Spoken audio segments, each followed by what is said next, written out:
हे स्वाभाविक आहे।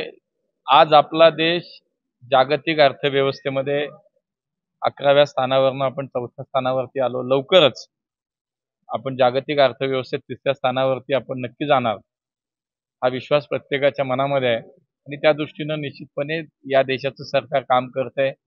माननीय मोदीजींच्या नेतृत्वाखाली एक विकसित भारताचा संकल्प 2047 चा घेऊन सगळेजण काम करतायत आणि म्हणून स्वाभाविकपणे या देशाची अर्थव्यवस्था अधिक मजबूत करणं असेल, या देशाच्या अर्थव्यवस्थेला अधिक ताकद द्यायची असेल तर स्वदेशी हा त्याच्यावरचा अत्यंत योग्य असा उपाय आहे आणि हेच माननीय मोदीजींनी आज देशवासियांना सांगितलं की स्वदेशीचा विचार आपण केला पाहिजे। मग नागरिक असतील, व्यापारी असतील, प्रत्येकाने हाच विचार केला पाहिजे, मी स्वदेशी विकेल, मी स्वदेशी घेईल आणि हाच मंत्र आज मोदीजींनी दिला। इथून मागे अनेक वेळा त्याचा उच्चार झाला पण आज त्यांनी स्पेसिफिक म्हटलंय म्हणून मला असं वाटतं की आम्हाला कोणावरती अवलंबून राहण्याची आवश्यकता नाही।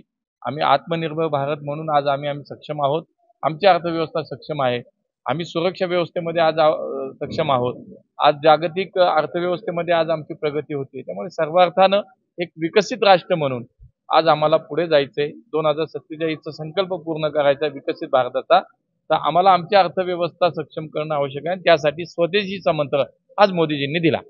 नक्कीच अजूनही 90% शेतकऱ्यांचा विरोध आहे।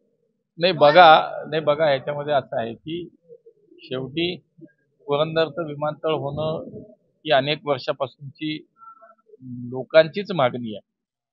आज हा प्रकल्प पूर्ण करण्याकरता राज्य सरकारनं भूसंपादनासाठी काही कार्यवाही सुद्धा सुरू केलेली आहे प्रशासकीय पातळीवरती, पण राज्य सरकारचं सुद्धा हेच म्हणणं आहे की कुठल्याही भूमिपुत्राला त्याच्यावरती अन्याय होऊ दिला जाणार नाही, त्याला न्याय मिळेल।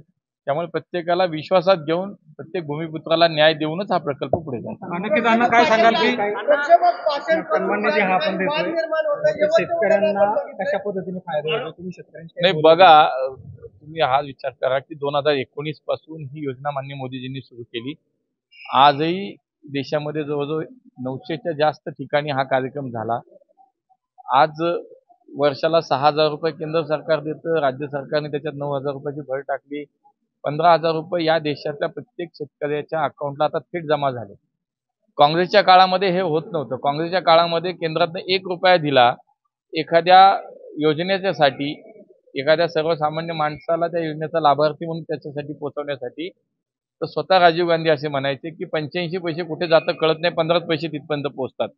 पण हे मोदीजींचं सरकार आहे, याच्यामध्ये 1 रुपया जर केंद्रातनं दिला तर 1 रुपया त्याच्या अकाउंटला जमा होतो।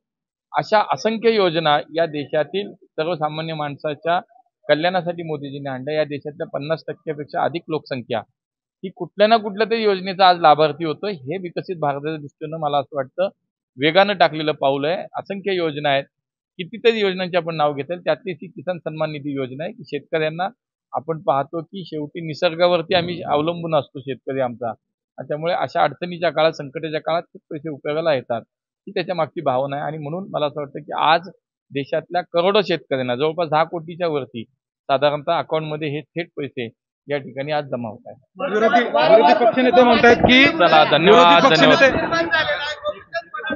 धन्यवाद हो माऊलीजी, चला धन्यवाद चला काय होतंय।